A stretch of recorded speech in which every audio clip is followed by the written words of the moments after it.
Welcome back to Financial Times with Ted. Selling my rental property, part 6.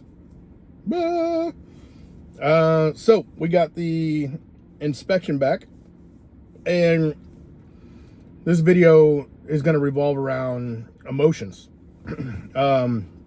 You have to understand that selling a property is an asset.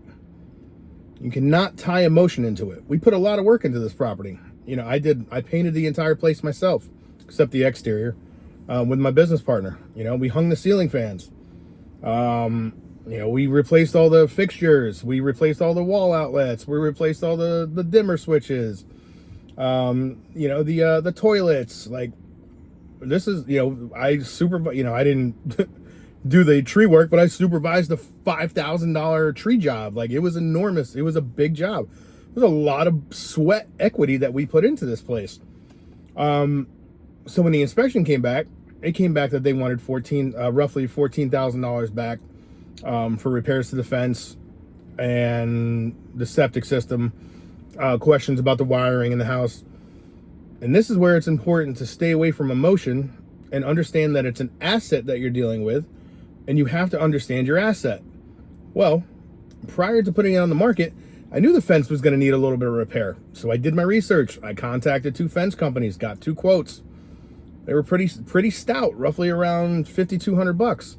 I was like, all right, let me go the other way. Let me price out the material. So I priced out all the material, which was $1,300. And then I looked for handymen online. And I found 2 handymen, one that was willing to do it for $1,400, and the other one was doing it for $1,600. It's less than $3,000. I mean, it's a $2,000 savings. So that, they were trying to but they were asking, hey, we need 10 grand back for the fence. I'm like, I know I can get that entire fence redone for $2,800, $3,000 with a tip. I'm not going to give 10 grand for it. So we made a concession. We offered a little bit. Same thing with the electrical. I knew the wiring. They claim the realtor told my realtor that, hey, the wiring's not going to be able to be insured. And I'm like, what are you talking about? We've got full coverage insurance. And the insurance company had to do a full 4-point inspection of our breaker box and everything. And they passed everything with flying colors. And I contacted my insurance agent, and I was like, hey, can you get me more quotes on this? Like, there's nothing changed, right? But this type of wiring? He's like, no, this is 100% insurable. So again, don't put emotion into it. Don't say, well, what are you talking about? We did all this work. Blah, blah, blah, blah, blah. No emotion at all. Stay even keeled. Understand your asset class. Understand how much work you put into it. But again, do your research. Know your numbers. Know your property. Know your asset that you're selling. Deep down, when I got that report back, I was like, all right, look, it's okay. This is sales. Someone's buying your home.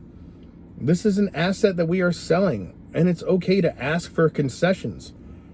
If you want to shoot for the stars, I'll hand you a chunk of the moon. I'm not going to give you the whole moon, but it's very important that you remember to stay even keeled. So we went back. They requested roughly $14,000 back. We were pretty generous. We sent back a generous response of $4,250.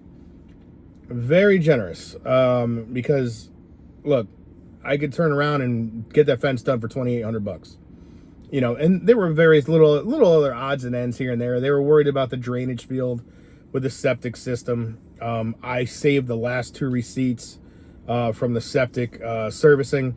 Both receipts said in great working order, but it failed a hydraulic test. That's where they pump a ton of water in there and see if it overflows. You know what I mean? But we've got no overflow ever in the yard. We've got no overflow ever in the house. So we've never had any issues with the septic.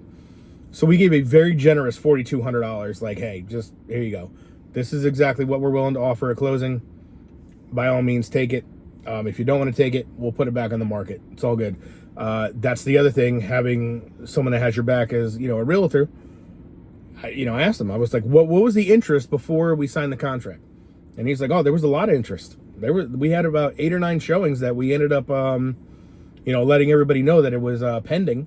And if they still wanted to see it, we'd show it. But just to let you know, it's a pending property, and right now it's a full offer.